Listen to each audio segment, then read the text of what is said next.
Hi, I'm Julie Hunt. Thank you for joining me today.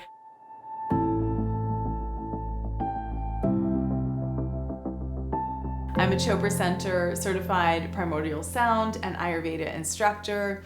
I specialize in a personalized mantra-based meditation that was revitalized by Dr. Deepak Chopra from the ancient Vedic tradition. And the guided meditation that he has developed is a 4-part guided meditation. It is recorded for you right here. It will play automatically at the end of this. This video is to really help you get a full understanding of the different parts of that meditation. So if you haven't received your personalized mantra, please reach out to me. It'd be my honor to teach you. It's a full 2-part lesson. It's a very comprehensive meditation education, and it really has incredible results of helping you maintain a consistent twice daily practice. Hundreds of thousands of people around the world are practicing primordial sound meditation. And so this is going to serve as sort of an understanding of what that group meditation that Deepak Chopra created for the people that are practicing personalized sound mantra. So what we start with in the meditation is we bring our awareness into the chest, perhaps the center of the chest, your heart center, and just rest your awareness on the breath. And when we rest our awareness on the breath, we really allow ourselves to come instantly into the present moment. So we're releasing our connection to the past and the future, all that anxiety, worry, frustration, and instantly we are able to enter the present moment into the now. And this breath awareness really comes from the Vipassana tradition of noticing the inhale and the exhale. So there's no conscious breathing, or there's no number of counting inhales and exhales. It's just a really noticing. Everything is really easy and really effortless. And from there, from this place of your heart center, we begin to ask 4 soul questions. And these questions may be the most important questions you ever ask yourself. We begin with, who am I? And so often the labels of who we are and the roles start to emerge and come up. My preferences. I'm Julie Hunt. I'm a meditation teacher. I live in California. I love coffee. Whatever it is, it starts to come up. But those things don't define who you are. Who you truly are is presence and being.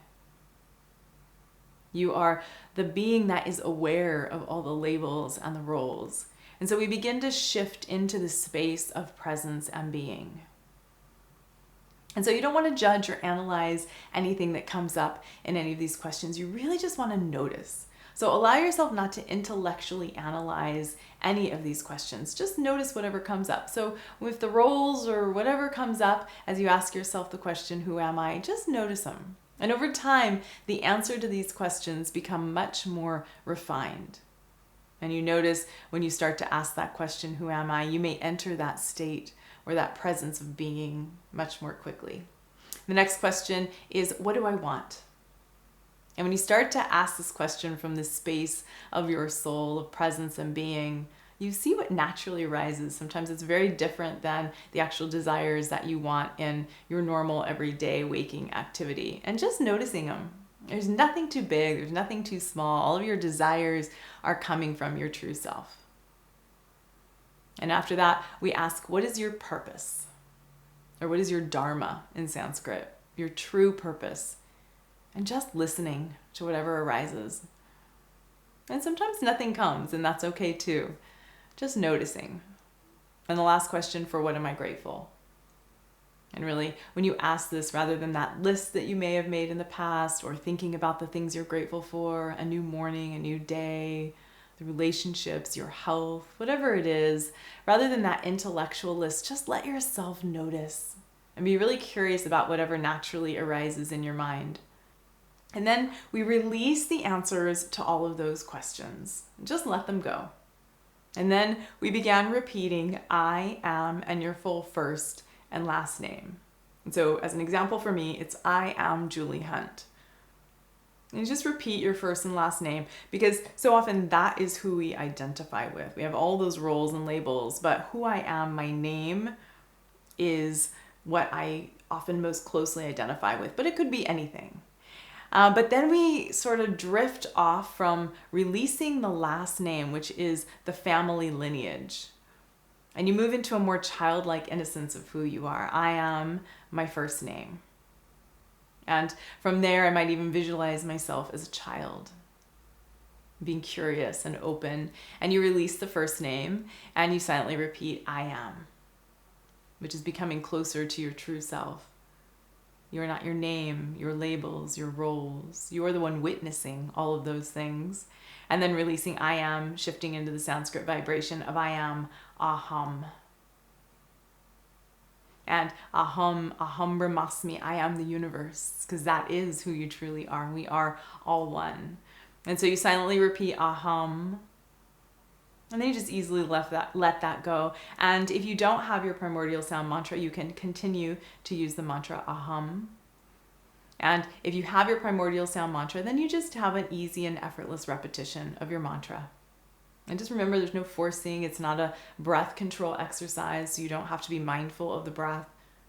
Just allowing yourself to be really curious about the repetition of the mantra, noticing its changes. And often, sometimes I will guide in meditation to say, just notice your mantra like you would a child at play. And you can see perhaps what it might be like to have a small child playing in a field of flowers in the sunshine and free with no worries, and the movement is so natural. You're just watching that child without putting any limitations or boundaries or rules on that child. You don't have to make it do certain steps or take certain actions. Let the mantra have that same sense of freedom. Any way it goes, just flow with that. And your mind will drift away. It will drift to a thought. And a thought might look like an experience inside, a sensation in the body. It might look like a feeling. It might be a sound in the external environment. You might see pictures, colors, images. You might hear voices. So whatever experiences that take you away from the mantra, just notice those experiences really easily and effortlessly. I see that. And you can actually even applaud or be really excited for that thought, because Deepak Chopra teaches that thoughts during meditation are a sign that stress has been released. And so whenever you notice that thought or experience, you just automatically allow yourself to come back to the natural, effortless repetition of the mantra silently inside your mind. And so it really becomes this dance between repetition of the mantra, it's taking you from activity into silence, off to a thought, a piece of stress that's been released, and then easily and gently coming right back to the mantra, your anchor or your source of the meditation. And so we continue in silence, repeating the mantra. And at the end, I asked you to release the mantra and just rest. When you end your meditations, we always want to take time to allow ourselves to rest, to integrate. If you practice a yoga asana practice on a mat, you have shavasana at the end. It's really like this amazing shavasana that you let all the benefits of your meditation integrate into the body. And you heard me say, rest in existence, resting in awareness, resting in being. And the Sanskrit is Sat Chit Ananda, which means the same. Existence, awareness, being. And then in this space of silence that you've cultivated, that space that you've accessed between thoughts, between activity, that space of pure potential, we plant seeds of intention. And these seeds of intention are sankalp. And they're not just hopes or wishes. They are intentions. They have been done. And the 4 intentions are on the physical, emotional, spiritual, and mental levels. We begin with joyful, energetic body, loving, compassionate heart, reflective, alert mind, and lightness of being.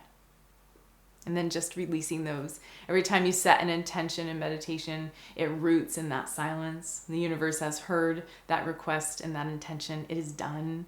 And you can just release that. There's nothing more you need to do. And as you come to this practice each morning and each evening, you release the stress that's accumulated inside the body, allowing you to reconnect to your higher self and taking you closer and closer to those intentions and those desires as they naturally unfold. And then, of course, coming back out into activity and take this space of silence, infinite possibilities into your day as long as possible. I hope you'll join me for this Primordial Sound, this 30-minute meditation, which is traditional to practice in Primordial Sound, your personalized mantra meditation. Thank you so much for being here. If you have any questions or want to receive your personalized mantra, please let me know. If you haven't already, subscribe to this channel. I guide and upload meditations every week and share some practices of meditation, mindfulness, and manifestation with you. Thank you so much. I will see you right back here in the next video.